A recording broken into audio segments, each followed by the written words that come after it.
Michoacán, honestidad y trabajo. ¿Qué tal? Buenos días, ¿cómo se encuentran todos? Espero se encuentren muy bien. Bienvenidos a una sesión más de Academich, Academia de Michoacán.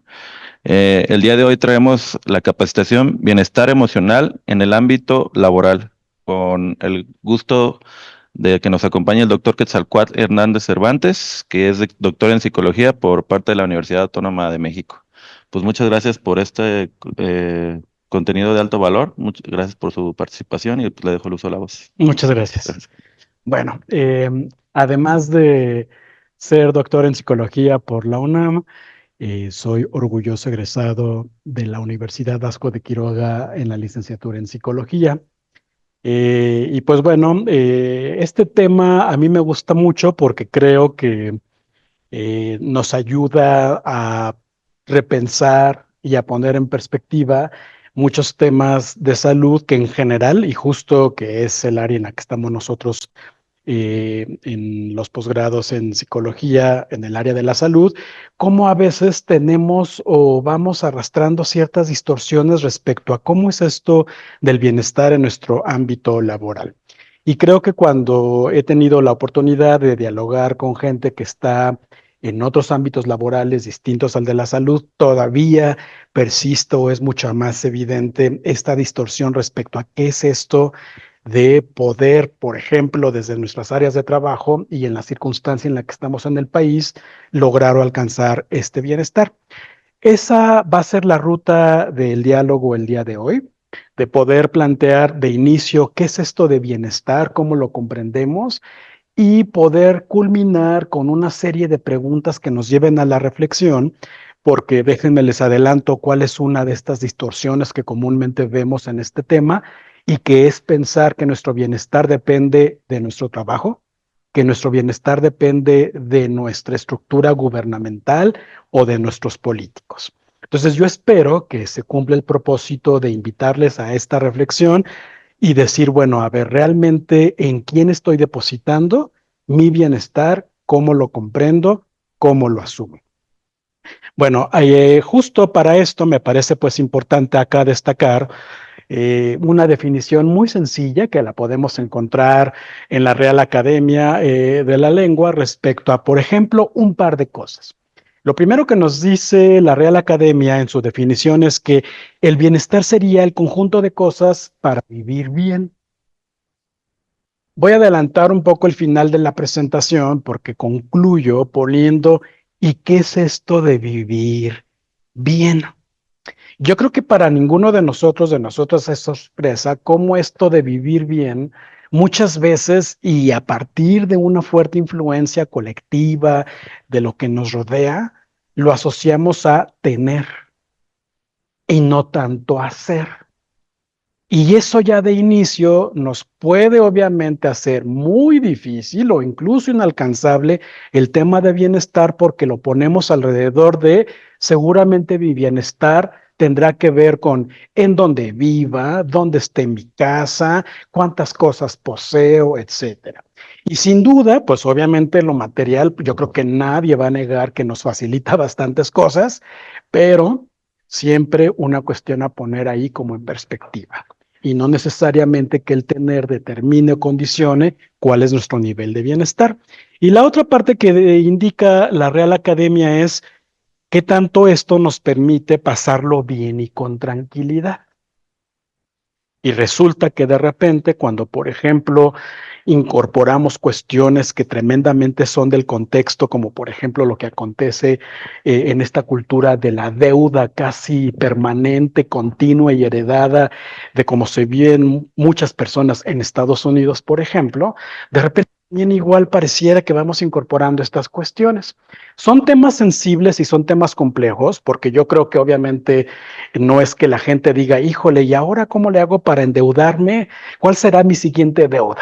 ¿Cuál será mi siguiente crédito a pagar en 20 o 30 años? En la gran mayoría de las ocasiones, pues realmente para mucha gente no hay tanta opción, pero sí obviamente plantear y decir, bueno, ¿cómo es que estamos organizando lo que acontece en nuestra vida para vivir, como dice ahí, de manera tranquila y holgada? La Organización Mundial de la Salud nos ofrece un poco más de elementos, comenzando por cómo esto del bienestar y que vamos construyendo alrededor o a lo largo de la vida nos permite afrontar tanto lo cotidiano como las cuestiones completamente inesperadas. Es decir, ¿cómo hago yo para, por ejemplo, la cuestión esta de llevar mi día hasta desde cuestiones tan sencillas como llegar a tiempo, llegar temprano, levantarme temprano, ¿no? Y que de repente luego para muchas personas vienen ya en cascada situaciones donde se me hizo tarde. Yo creo que todos en la red podemos encontrar luego estos memes o estas caricaturas respecto a, por ejemplo, saliendo a toda marcha y dice el reloj 8:01, espero llegar para que me den el bono de puntualidad, ¿no? Porque entro a las 8, ¿no? Y justo apenas es que voy saliendo de casa, por ejemplo. También igual nos dice la OMS que esto del bienestar tiene que ver con qué tanto esto en donde estamos, no solamente en el trabajo, sino donde vivimos, la ciudad que elegimos, etcétera, nos permite desarrollar habilidades.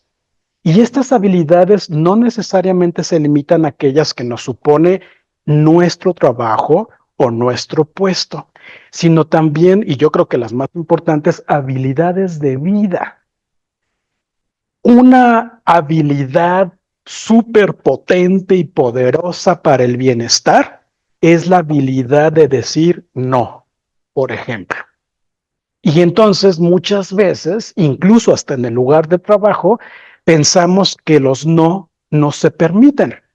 También es un tema complejo, es un tema sensible, porque a lo mejor alguien de ustedes podría decir, sí, si yo a mi jefe le digo no, pues igual puede que mi trabajo esté en riesgo. Pero obviamente por eso le llamamos habilidad, porque no se trata obviamente tampoco de caer en una situación oposicionista, sino más bien es cómo en muchas ocasiones, para incluso lograr una meta, será necesario decir no a algunas cosas. Y tiene de por medio la forma en cómo lo hacemos. También la Organización Mundial de la Salud nos habla de cómo esto tiene que ver con las situaciones que me permiten aprender y seguir creciendo.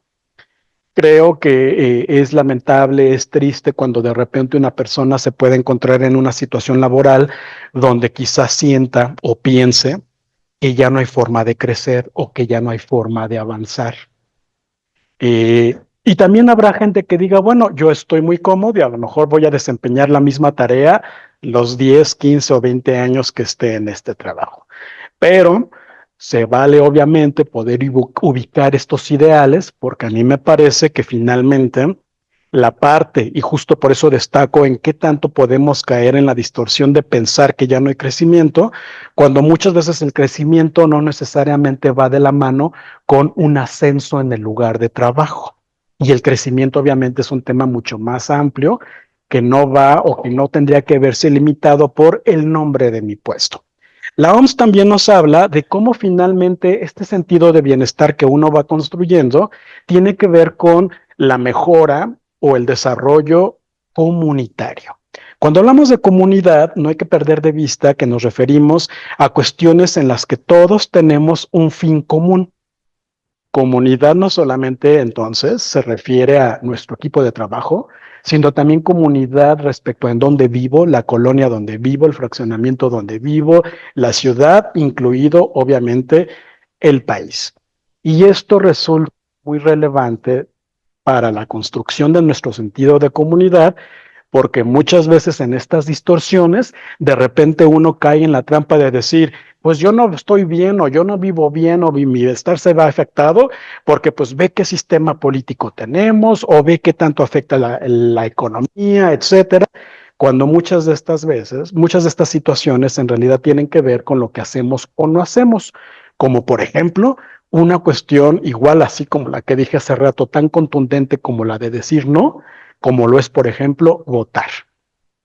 Bien, vamos entonces ahora a continuar con un ejemplo. Yo creo que igual ustedes ya podrán identificar un poco por el diseño y el color de dónde, de qué compañía, empresa viene este ejemplo, pero me resulta pues muy interesante porque fíjense que este ejemplo incluye situaciones o situaciones de qué podría ser un salario emocional que contribuya a nuestro bienestar.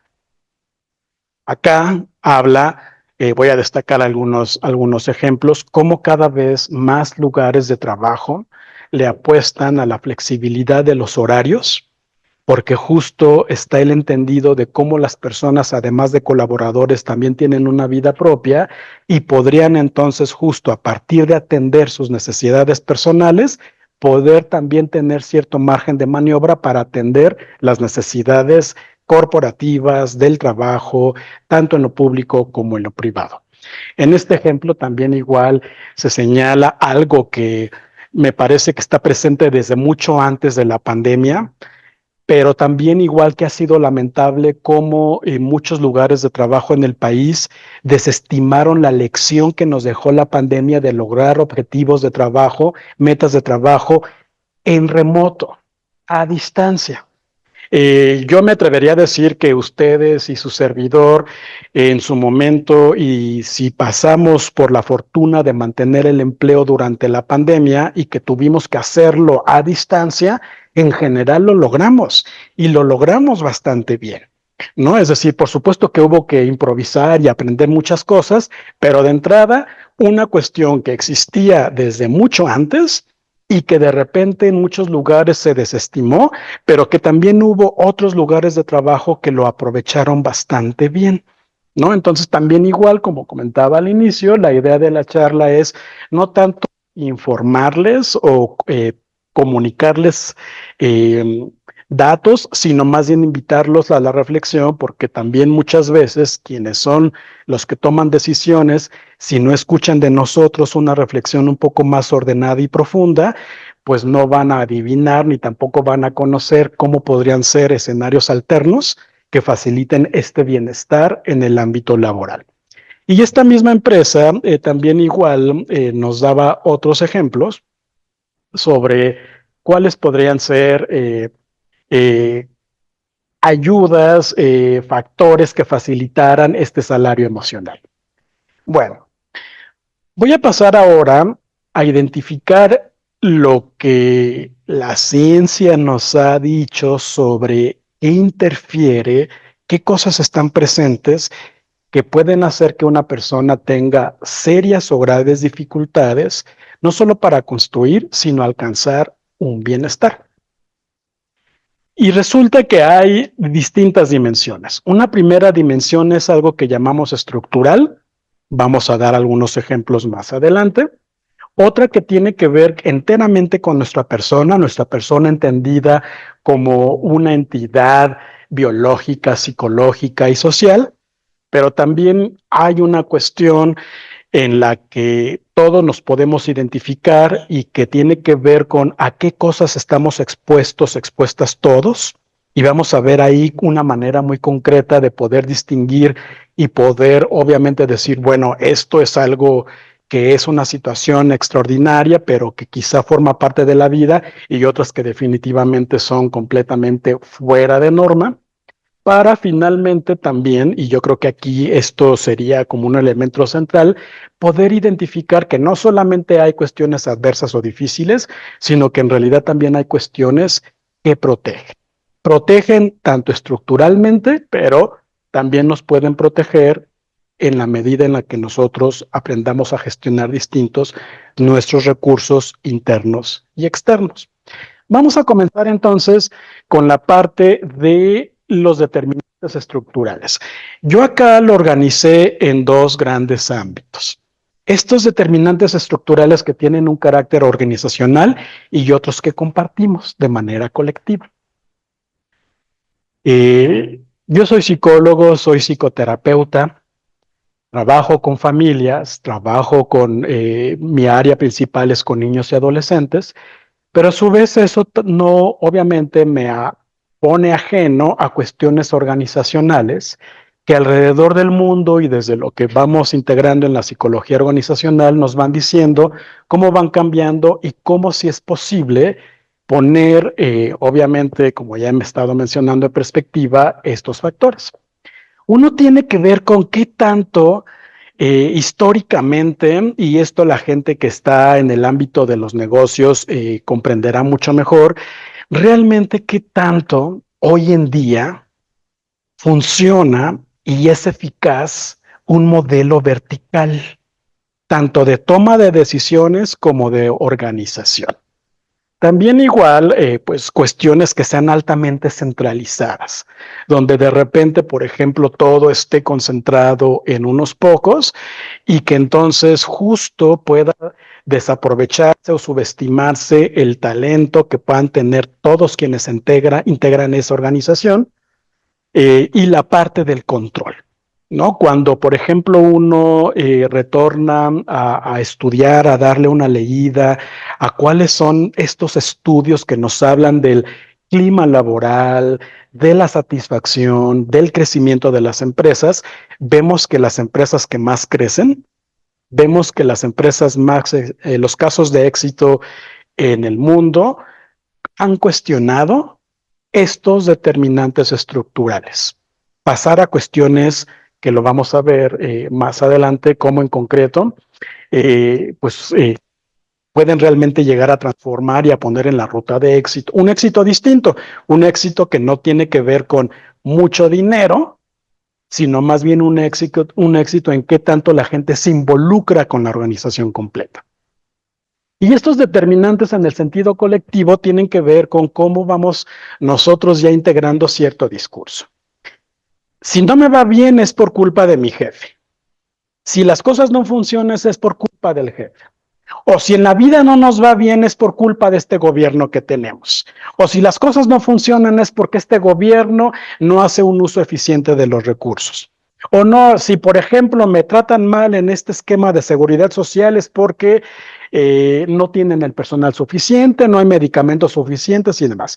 Discursos que incluso ya siquiera a veces los cuestionamos, que los damos ya enteramente por hecho, pero que principalmente tampoco cuestionamos cómo es que llegamos ahí y que sí obviamente llegamos a vivirnos en un ambiente como más esclavizado, es decir, esclavos del sistema, esclavos del gobierno, esclavos de los lugares de trabajo, cuando en realidad muchas veces esa es una cuestión más de tipo mental, de ya incorporar un discurso y no realmente poder decir, ¿qué hago yo para que eso pueda al menos quienes toman decisiones, tomarlo en cuenta y considerarlo de manera distinta?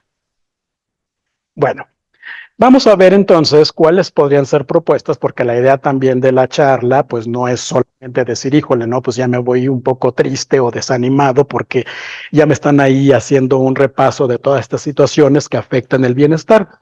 Y resulta que, por ejemplo, los casos de éxito, no solamente en lo privado, sino también en la administración pública, son aquellos que en lugar de un sistema muy vertical, más bien voltean a una cuestión más colaborativa y de decir, bueno, de repente quienes tomamos decisiones podemos tener una visión, pero no significa que quienes colaboran con nosotros no puedan aportar, por muy mínimo que sea.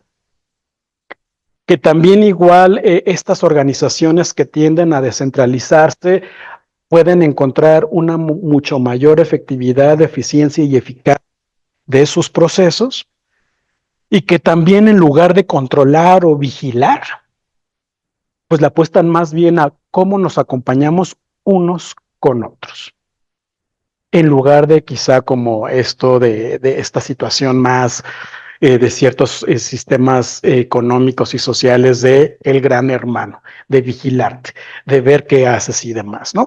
Y que incluso hasta recurrimos a la broma, entre broma y no, cuando, por ejemplo, uno ve estos videos en internet de gente que a lo mejor antes no tenía una cámara ahí de videovigilancia y de repente ahora ya sale el escenario así como que ya te diste cuenta que nos pusieron cámara, ¿no? Y evidentemente pues son cuestiones que le apuestan un poco como a lo cómico, a lo chusco, pero que obviamente nos ponen frente a situaciones realmente complejas y delicadas que llevan de la mano temas de derechos humanos, ¿no? Pero también finalmente de, oye, si de repente, por ejemplo, hay una cuestión donde la gente se duerme, se pone a hacer otras cosas y demás, el tema no es vigilar y castigar o sancionar, sino comprender qué es lo que no está funcionando bien y cómo la gente que está ahí tendría que ser la protagonista en poder decir, me parece que hay esto, creo que podría ser así, y no solamente ver como qué mecanismo de control podríamos implementar.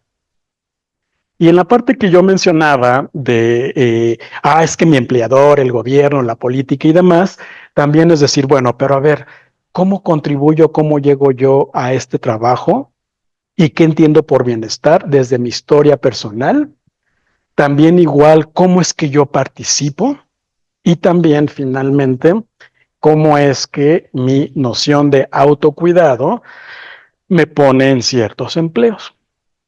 Yo procuro ser muy cuidadoso cuando planteo estos temas porque creo que sin duda no podríamos hablar de los muchos privilegios, muchos o pocos que mucha gente tenemos en este país para, por ejemplo, poder cuestionar o decir estas cuestiones. Y me refiero y hablo de ser cuidadoso con estos temas, porque evidentemente la realidad de nuestro contexto mexicano para muchas personas no supone una opción.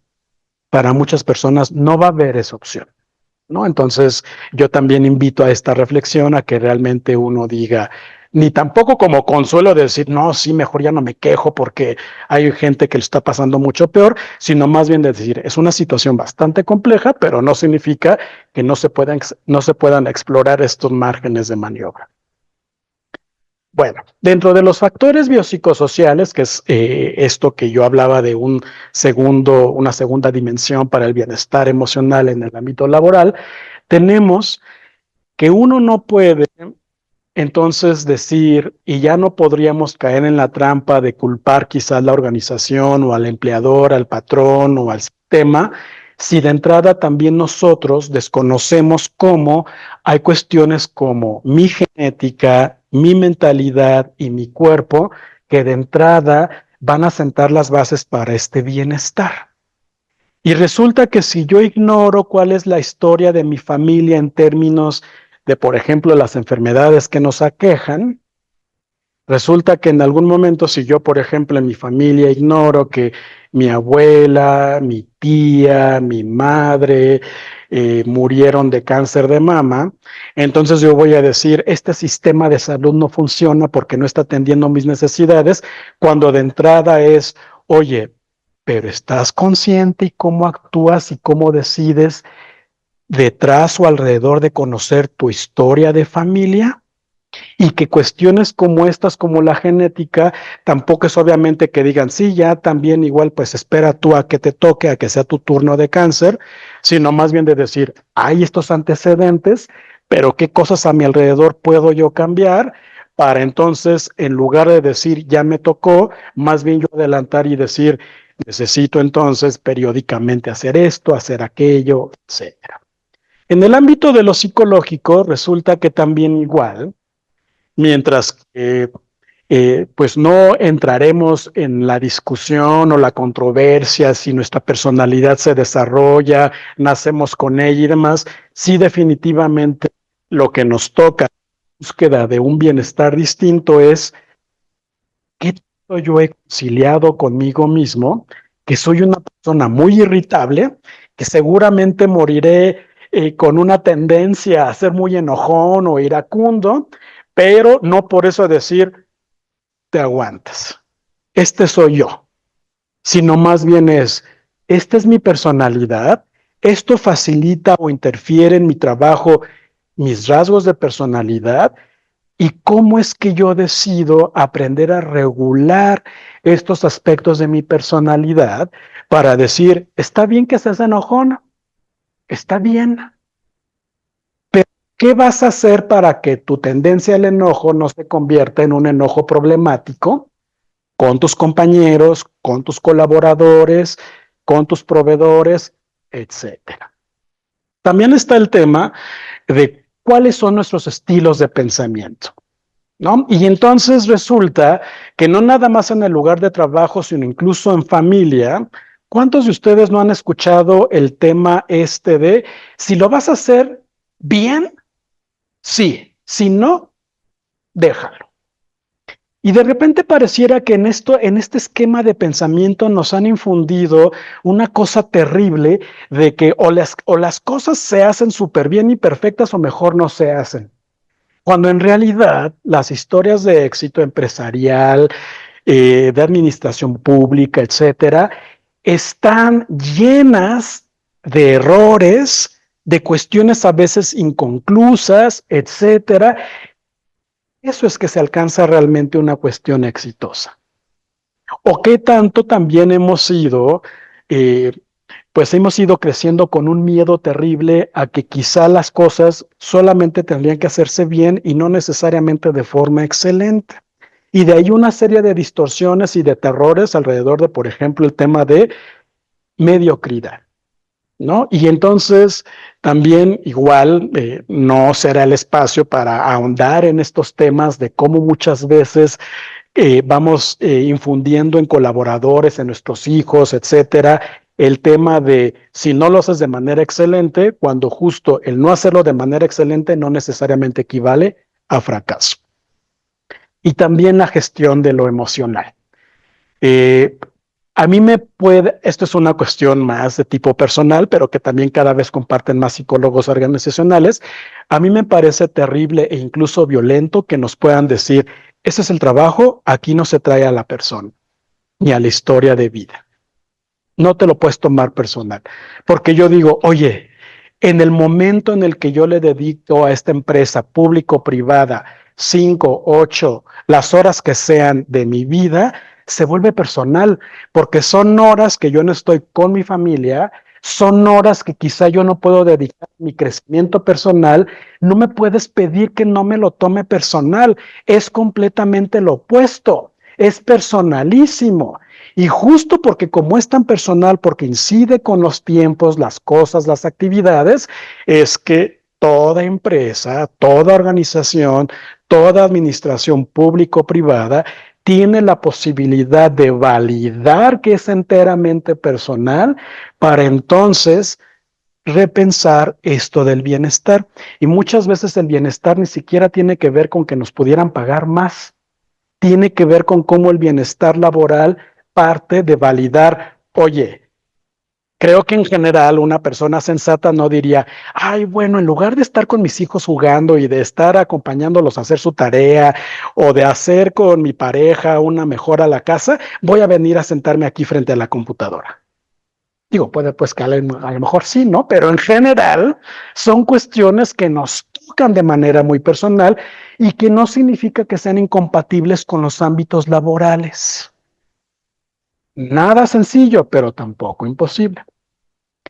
Y dentro de lo social tiene que ver con también cómo nosotros vamos trayendo a la construcción de lo bienestar mi persona, y creo que también es muy violento cuando dice, este soy yo. Pues, sí, por supuesto, así eres tú, pero tú nunca estás completamente aislado de los demás. Y no se trata tampoco de complacer al otro, pero sí de una gestión continua donde no pierdas tu esencia, pero tampoco trates de imponerla a los demás, ni mucho menos exigirles que te acepten porque simplemente ese eres tú. La manera en la que nos relacionamos, la manera en la que obviamente también vamos dándole valor a que las otras personas también son como yo, es decir, también están dejando de lado a la pareja, a la familia, a los hijos, a su casa, y también finalmente cómo esto nos da un sentido de pertenencia. Los casos de éxito empresarial o de administración público-privada van estrechamente ligados al sentido de pertenencia que generan o que se vive en quienes lo integran. Si no hay un sentido de pertenencia, es sobrevivir el trabajo. La cuenta regresiva día a día. ¿A qué hora me voy? Porque no hay una pertenencia. Y evidentemente la pertenencia va mucho más allá de decir pizza el último viernes del mes, que es también como otro meme que luego circula mucho en redes, ¿no? De, oye, esa no es la pertenencia. Pertenencia es que tú le des lugar a que yo tengo una vida, tengo una historia, tengo una familia y que sobre eso tengo que hacer siempre la conciliación permanente para poder estar acá. Bien. Bueno, vamos ahora entonces a cómo podríamos resumir estos factores, pues todos estos se resumen en cómo nos cuidamos.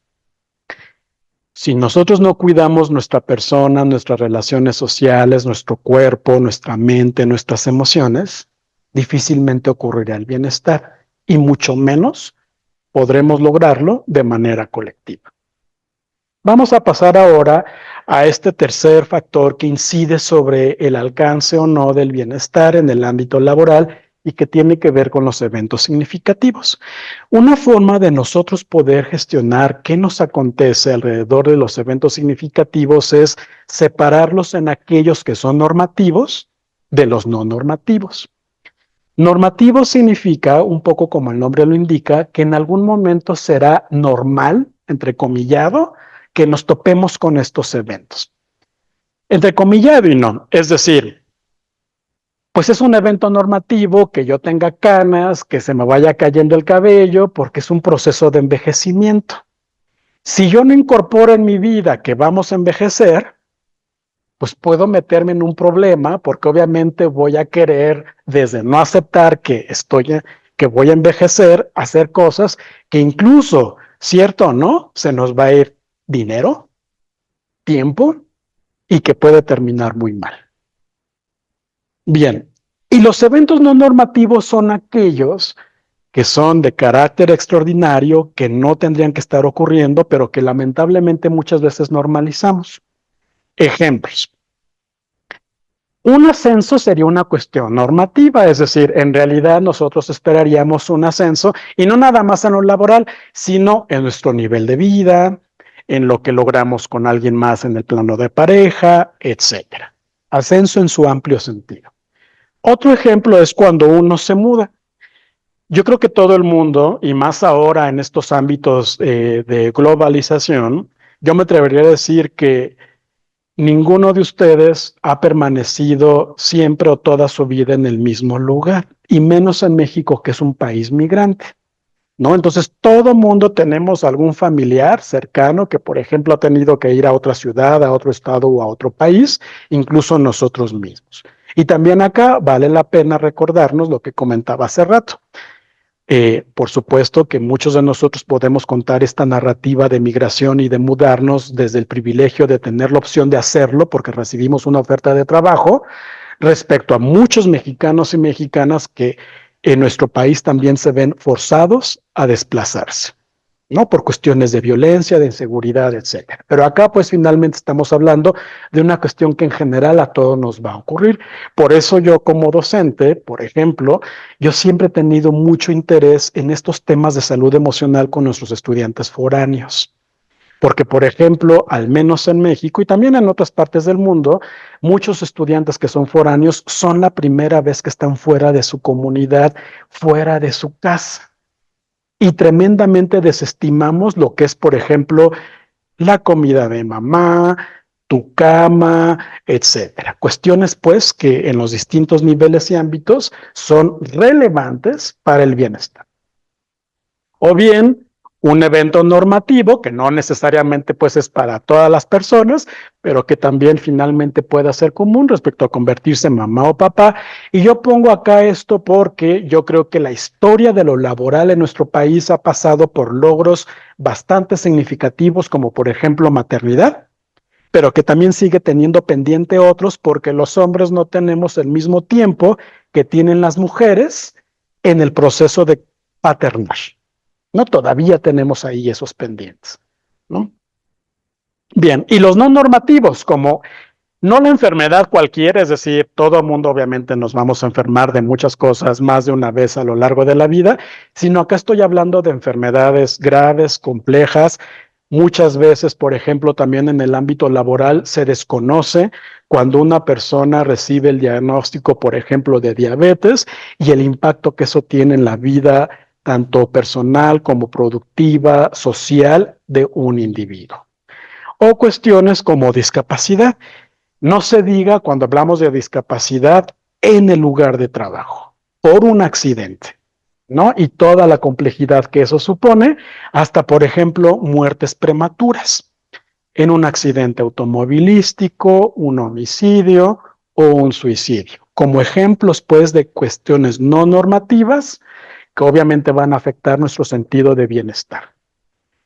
Y vamos finalmente al último, porque la idea también es pues más bien yo hacer o invitar a la reflexión y poder dialogar con ustedes, que puedan hacer preguntas, que puedan hacer comentarios. Pero fíjense que este último es algo que en lo personal o en lo profesional a mí me gusta mucho porque creo que de entrada muchas de estas cuestiones son desconocidas para los colaboradores de una empresa y otras muy mal gestionadas. En estas cuestiones de factores protectores que puedan promover o incidir hacia el bienestar emocional en el ámbito laboral, igual también yo las divido en dos, las estructurales y las que tienen que ver más con nosotros como personas e individuos. En las estructurales, eh, ¿quiénes de ustedes saben a qué se refieren estas siglas? Además de la doctora Flor, que es su ámbito. Estas siglas se refieren a la Ley Federal del Trabajo. Y resulta que hay cuestiones del ámbito de bienestar, en el ámbito laboral, que de entrada tienen que ver con procesos alfabetizadores. Es decir, la alfabetización en el trabajo. Alfabetizar en el primer plano, como su nombre, como ya ustedes lo saben, pues es leer y escribir. Y obviamente no es pues tan simple como leer y escribir, sino es saber leer y saber escribir para tomar decisiones. Alfabetizar en el ámbito laboral significa, ¿conozco la Ley Federal de Trabajo? No, que es yo creo que la gran mayoría de quienes colaboramos.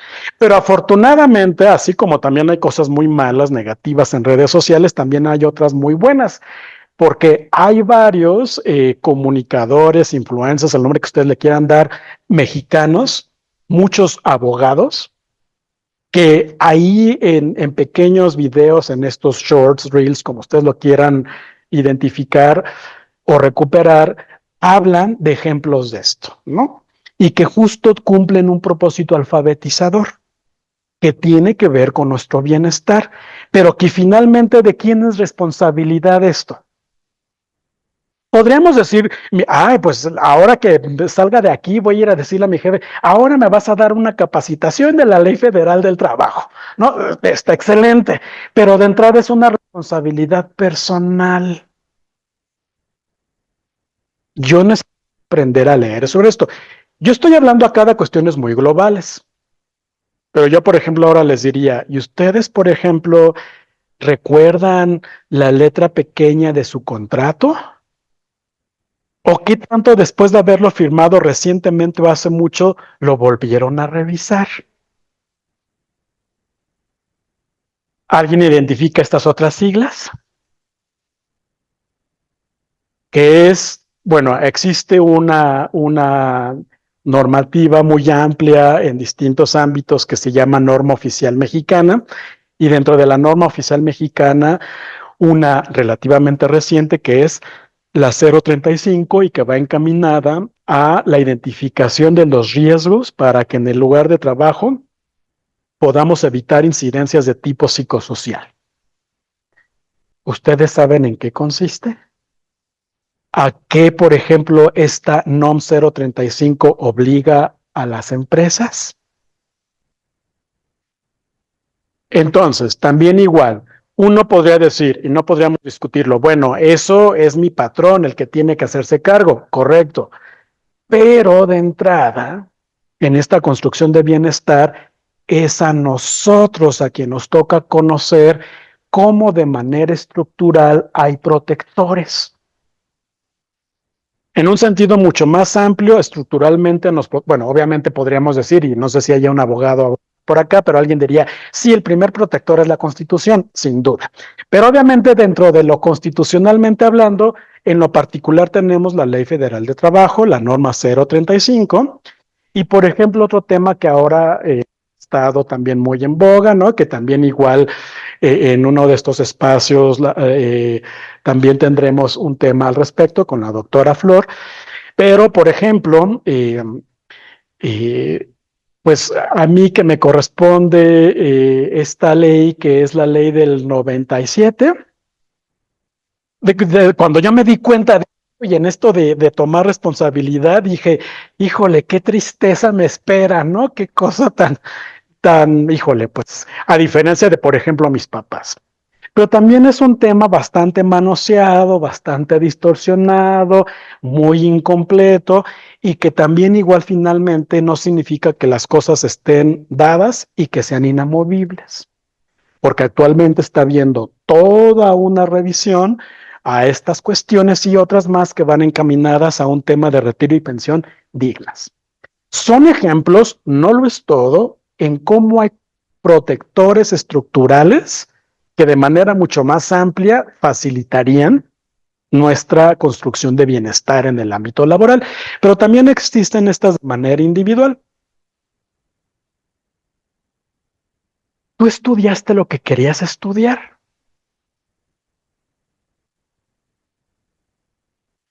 Y si de inicio era lo que te gustaba, ¿te permitirías reconsiderarlo? Fíjense, yo les voy a compartir algo personal. Yo en la prepa estuve en físico-matemáticas porque a mí siempre me gustaron las matemáticas. Pero a mí de alguna manera, me estuve expuesto a la distorsión de, ¿y a poco vas a estudiar para nada más dar clases de matemáticas? Porque en algún momento estudiar matemáticas era para dar clases de matemáticas. Y de repente yo diría, ¿y si me meto a estudiar matemáticas? ¿Lo haría? ¿Podría? Etcétera. Es un ejemplo muy sencillo, pero que tiene que ver con una cuestión que nos puede confrontar de manera significativa. ¿Esto que estoy haciendo tiene que ver con lo que yo quería hacer? E igual no hay que dejar de lado el privilegio que supone poder haber completado una carrera, porque no es algo que todos los mexicanos o mexicanas puedan decir. También tenemos la parte del plan de vida. Oye, ¿tu trabajo en donde estás o en los empleos que tienes están contribuyendo a tu plan de vida? De entrada, ¿hay un plan de vida? Y muchas veces no nos cachamos que en realidad más que plan de vida estamos sobreviviendo.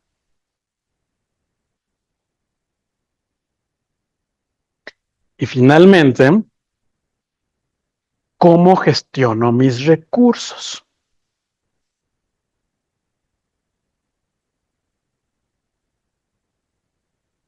Esto que tremendamente tiene que ver con lo cultural y lo económico de cada país, de cada región.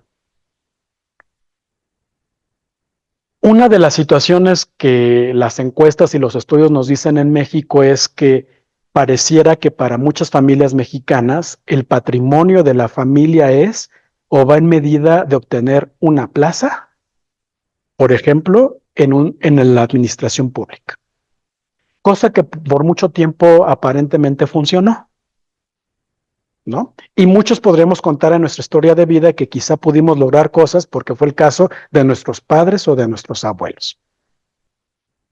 Pero resulta que mientras que eso puede tener sus pros y sus contras, definitivamente no es la única realidad. Porque también en México sabemos que nos da un miedo terrible emprender. Y muchas grandes ideas se desvanecen en estos temores de emprender. Repito, el tema en México además es muy complejo. Porque yo creo que también tranquilamente cualquiera de ustedes me podría decir, sí, pero déjame te cuento cómo es la historia de emprender, por ejemplo, en Michoacán, y las muchas cosas que eso puede suponer o que ocurren y que pues bueno, no vamos a mencionar para no terminar tristes, ¿no? Pero es una realidad, pero tampoco significa que no pueda cambiarse. Bien, para concluir y dar pie a sus preguntas, a sus comentarios, no podemos hablar de bienestar si primero uno no se cuestiona qué es vivir bien. Porque resulta que si vivir bien es tener muchas cuestiones de lujo o materiales, Yo también les comparto que de manera personal, después de muchos años de vivir fuera de Michoacán, para mí en algún momento, y a lo mejor quizá no, quiero pensar que no tan tarde, pero en mi vida para mí es, oye, vivir bien es retornar con mi familia, aunque a lo mejor no esté en otro lugar, con otro tipo de condiciones laborales o incluso económicas. Y por ejemplo, para mí vivir bien es, yo no quiero regresar a Michoacán para enterrar a mis padres, por ejemplo. Entonces, de entrada, ¿qué es esto de vivir bien? También tiene que ver con, ¿y qué es esto de pasarlo bien y con tranquilidad? A mí me encanta cuando de repente me topo con estas imágenes, por ejemplo, de un auto ya muy viejo, pero dice, viejito, pero no lo debo. Repito, no todos vamos a estar en el privilegio de decir no debo nada o no estoy endeudado. Pero habrá que repensar qué es esto de vivir bien y tranquilamente. Porque para muchas personas de repente vivir bien es que vivir bien es que digan o que vean que trabajo para tal empresa o que estoy en tal lugar, aunque me maltraten. Pero soy parte de eso. También resulta que entonces esto del bienestar es cómo hacemos frente a estas adversidades. A mí me parece muy terrible, muy violento de o lo haces bien o no lo haces, porque entonces anula la serie de fracasos que son la mejor fuente formativa y de crecimiento para cualquier persona. Y entonces, ¿qué ocurre? Mejor no lo hago. Cuando en realidad es más bien cómo lo afrontas y cómo gestionas esa gran serie de fracasos al emprender, en las amistades, a veces incluso en la pareja, entre otros ámbitos, pues interpersonales, sociales, laborales, económicos. ¿Quiero desarrollar más habilidades? Y si alguien dice, no, yo ya no quiero desarrollar más habilidades, ya voy de salida. Digo de salida porque a lo mejor ya me quedan pues pocos meses para ya a lo mejor retirarme, ¿no? Y uno dice, ¿y qué hay detrás de, por ejemplo, decir, ya no, ya para qué? Cuando luego yo con alumnos les pregunto, oigan, ¿ustedes qué porcentaje creen que de la gente estaría deprimido, deprimida? Y dicen, no, pues como un 70, un 80. Y yo digo, bueno, sí, de repente se siente y se vive como que si la gran mayoría de la gente estuviera deprimida, pero en realidad no, más bien tiene que ver con cómo hay cuestiones que no necesariamente son un trastorno o una patología, pero que son tremendamente colectivos, como la desesperanza. ¿Realmente me puede ir bien en este país? Obviamente tampoco voy a caer como en la falacia de una charla así tremendamente motivacional, ¿no? Porque creo que tampoco se trata de eso, pero sí de entrada de decir, ¿por qué o de dónde viene que justo porque ya tengo edad o estoy en esta etapa de vida, ya no podría reconsiderar lo que acontece o lo que puedo, lo que quiero hacer? Y de repente uno toparse con historias que a mi parecer son muy tristes de decir, ya me jubilé, ya me retiré, ahora sí voy a hacer lo que me encanta. Quiero, puedo aprender y trabajar adecuadamente. No, pues es que no me pidas eso porque no me dan lo que yo necesito para trabajar adecuadamente. Y uno dice, bueno, esa es una manera de abordarlo y la otra es como todos, en maternar con nuestros amigos, en casa, en el trabajo, en lo social o en lo económico. Casi que la regla de vida es lo mucho que uno necesita hacer con lo poco que tiene y que es posible. Quiero, puedo contribuir a la mejora de mi comunidad. por ejemplo, tu nivel de satisfacción o insatisfacción en el trabajo genera una serie de cuestiones en cadena de suerte que te lleva a cuestionar qué tan buen vecino o vecina eres. O cómo, por ejemplo, es el sentido de comunidad, no solamente donde vives, sino también donde trabajas. Estas cuestiones comunitarias incluso van ancladas a cuestiones muy concretas. A mí no me importa, pero yo traigo mi torta de huevo o mi comida con atún. Entonces, esa es mi dieta, eso es lo que yo como. E ignorar cuestiones de, oye, sí, pero no eres el único que está aquí. Y hay cuestiones ambientales que son tan importantes como, por ejemplo, tu puesto, el sueldo, etcétera. Estoy pues recuperando ejemplos que yo creo que todos y todas de alguna manera nos podemos identificar respecto a, por ejemplo, este sentido comunitario. Yo tengo la fortuna de trabajar en un espacio aislado, porque la gran mayoría no trabaja en espacios donde diga, este es mi espacio, me encierro y adiós. Y no por eso significa que entonces ya no hay un sentido comunitario, porque obviamente en ese sentido comunitario es, sí, y entonces de nueva cuenta estoy cursando inglés porque en muchas horas de mi jornada laboral, justo a mi lado está la clase de inglés y entonces pues hacen sus ejercicios de escucha y demás. Y si me explico, es decir, todo el tiempo obviamente estamos en un ámbito comunitario, colectivo, compartido. Y muchas de estas cuestiones son finalmente también aspectos que revisamos en las 3 maestrías que se ofrecen aquí en la Universidad Vasco de Quiroga y que su servidor coordina. Entonces, pues bueno, yo concluyo de esta manera porque no solamente es compartirles estas opciones de crecimiento, de replantear lo vocacional, la historia de vida o lo profesional, sino también a nivel de usuarios. La gran mayoría de las personas va a poder sortear estas cuestiones sin un psicólogo, sin ir a psicoterapia. Y eso es cierto. La gran mayoría en realidad lo logramos sin algún tipo de ayuda profesional.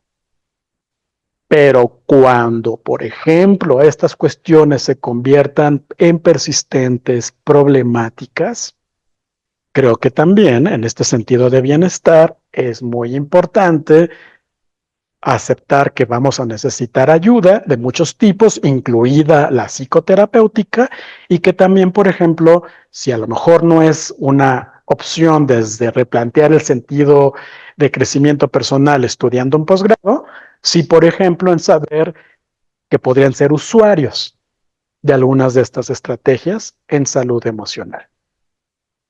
Bueno, con esto yo concluyo para, además de agradecerles, invitarles a que hagan comentarios y preguntas. Adelante.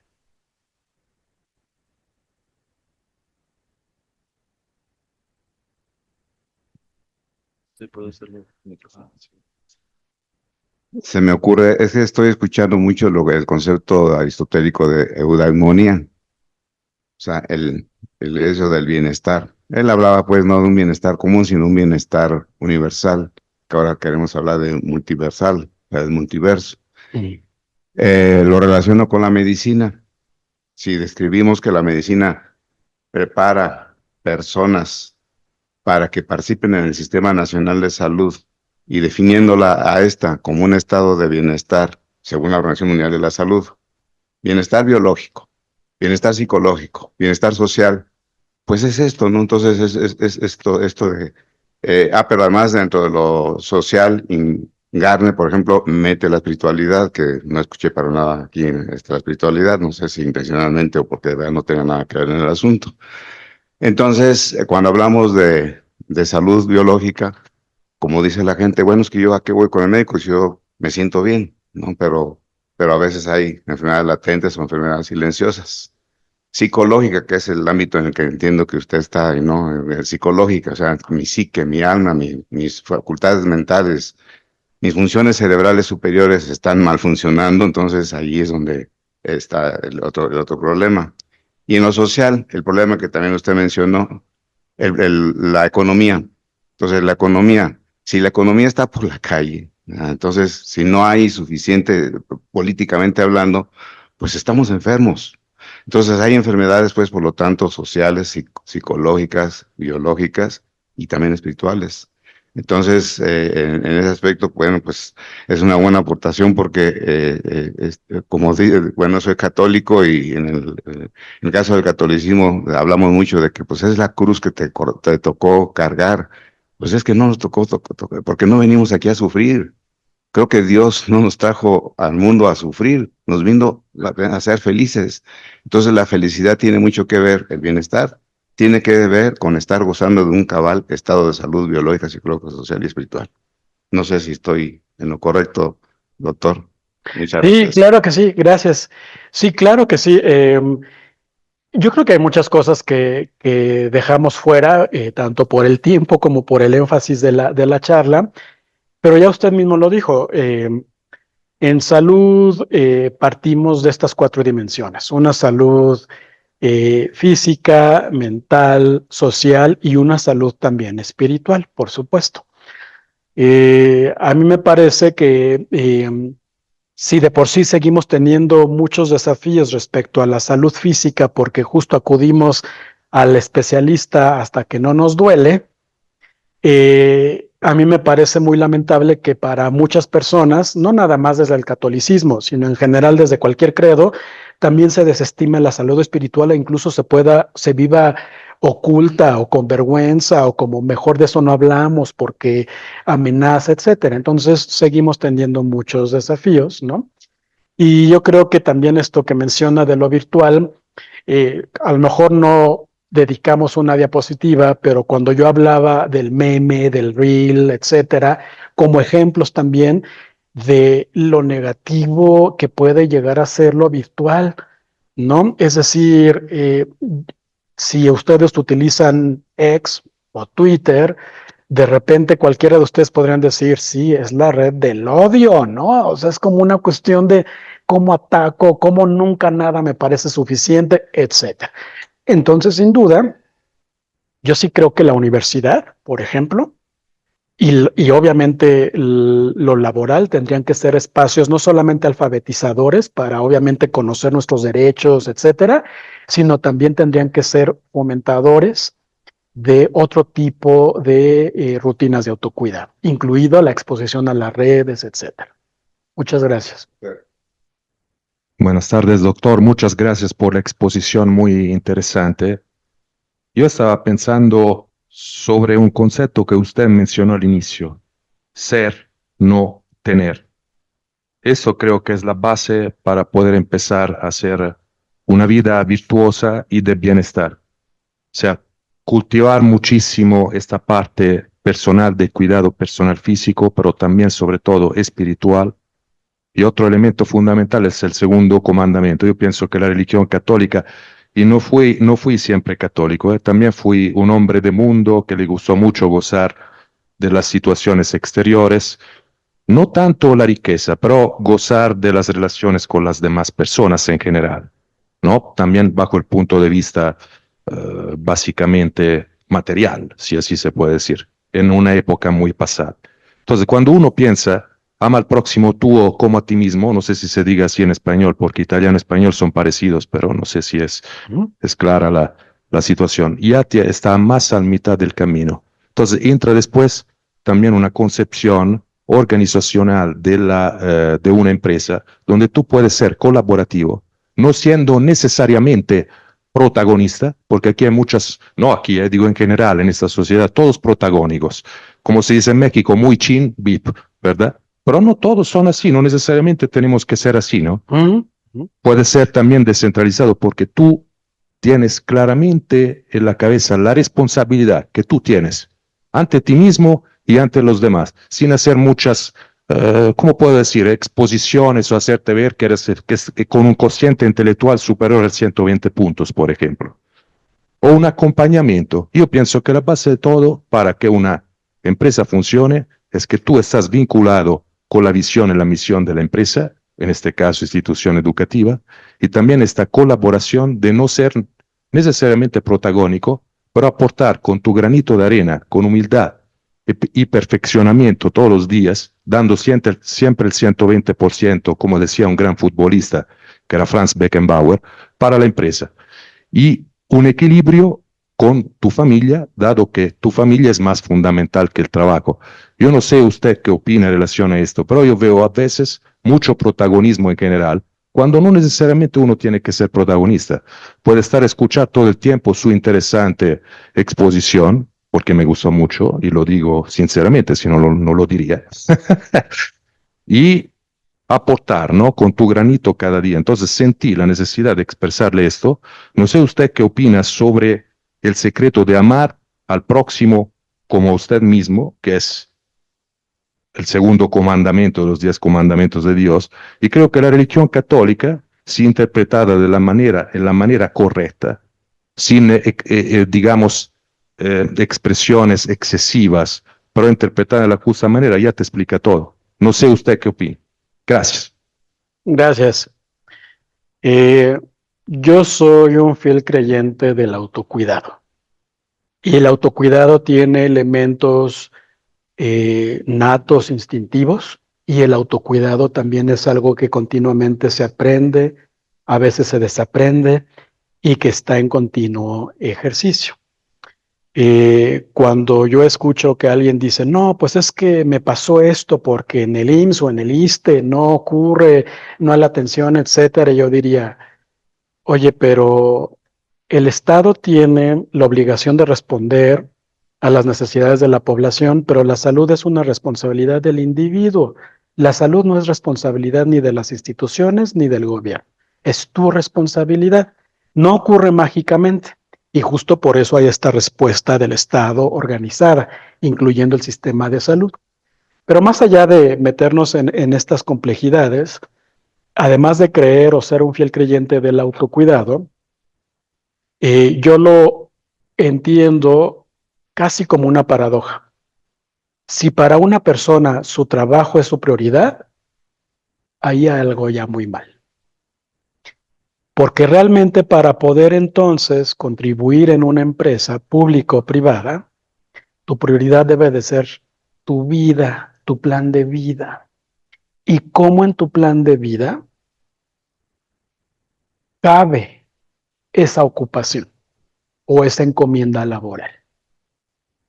Porque si tú no das prioridad a tu vida, aunque tengas la mejor encomienda o el mejor sueldo, no va a resultar.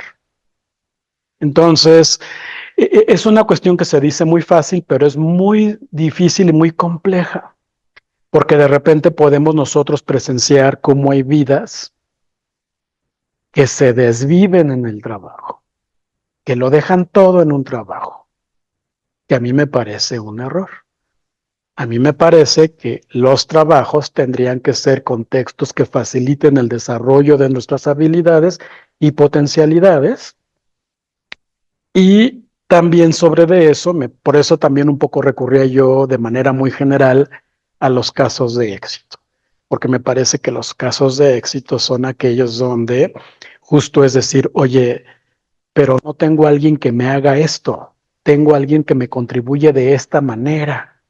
Y que obviamente me contribuye y lo puede hacer o lo puede lograr muy bien, si yo entiendo y comprendo y asumo y valido continuamente que esa persona tiene vida propia y tiene intereses que no tienen que alinearse a los míos, entre otras cosas. ¿Qué tal, doctor? En relación a lo que mencionaba ahorita en esta parte de priorizar primero la vida antes que el trabajo, quisiera yo preguntarle su opinión y cómo ve actualmente, tanto en los centros de trabajo en general, público y privado, la aplicación de la norma 035, que no sé si la identifique, cómo la percibe, que sí se está implementando, que no, se ignora, ¿cómo lo ve? No recuerdo hace cuánto, pero no fue hace mucho, toda esta controversia que desató la propuesta de Slim de acortar días de trabajo y replantearnos los horarios. Cosa que no es pues tampoco algo nuevo, que ya en algunos países eso ocurre.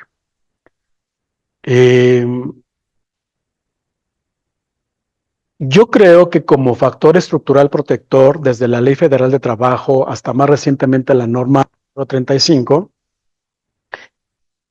pues obviamente van llevando a las distintas organizaciones a tomar medidas. Para muchas organizaciones la NOM 035 los puso en aprietos y ha resultado amenazante, ¿no? Y para otros, pues es como la oportunidad de decir, sí, claro, retomemos otras cosas. Pero ¿hacia dónde voy? Yo creo que mi respuesta sería, si nosotros necesitamos que haya una instancia externa para validar nuestra condición humana, pues algo anda muy mal. Esto en psicología nosotros lo diferenciamos en una cuestión que se llama una motivación intrínseca o extrínseca. Voy a dar un ejemplo de algo que se logra de esto, de cómo no tendríamos que recurrir o necesitar de instancias externas, normativa, ley, etcétera, para lograr una convivencia o una interacción de otro tipo. El 1 y 1. Cuando nosotros aquí en Morelia y en muchas ciudades que se ha establecido el 1 y 1, están de acuerdo que ¿cuál es la función del 1 y 1? O sea, pasas tú, paso yo. Además de agilizar el tránsito, es un recurso bien interesante porque le apuesta a no necesitamos de la gente de tránsito, no tendríamos que necesitar del semáforo, no tendríamos que necesitar de una instancia externa que nos diga, párate, cede el paso. Y eso, o topes, si no es una cuestión colectiva de decir, oye, si queremos agilizarlo, hagámoslo así.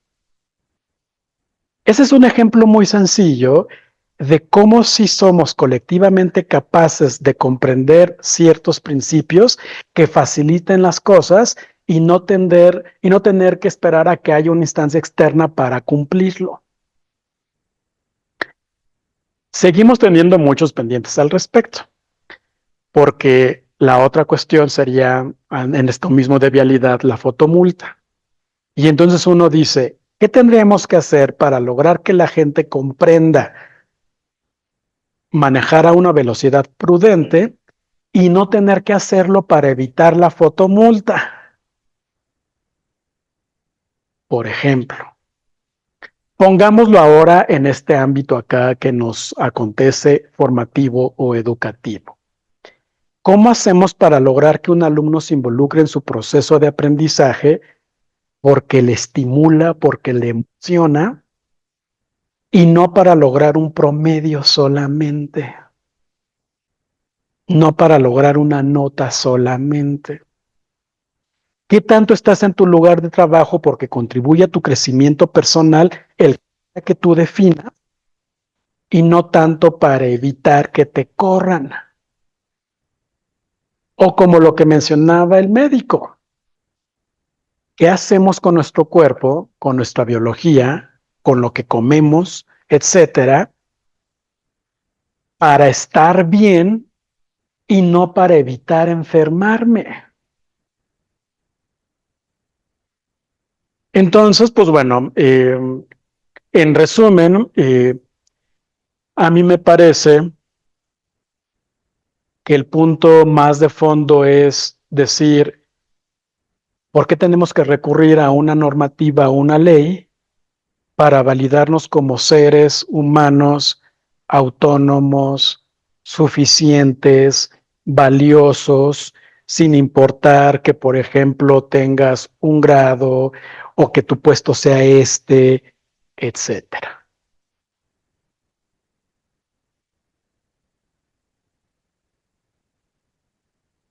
O quizá desde la gente que se conectó en Zoom, no. Bueno, la idea de este espacio es, o al menos como comenté al inicio, fue procurar más bien dejar la reflexión ¿no? Yo sí creo que si de aquí se van con la incomodidad de estoy en el lugar que quiero estar, quiero seguir en ese trabajo, ¿cuál es mi plan de vida? Pues lo habremos logrado. Muchas gracias.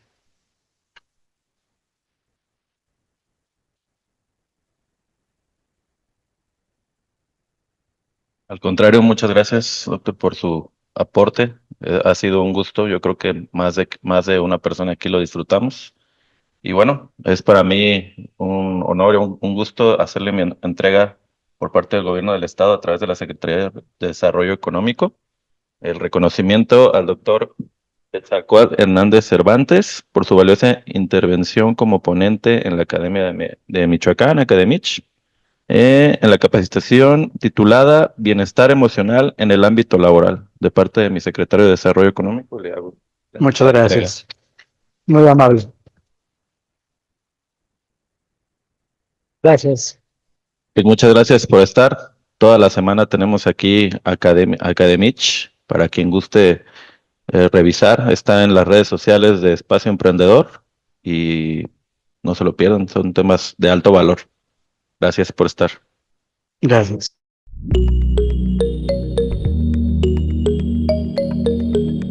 Michoacán, honestidad y trabajo.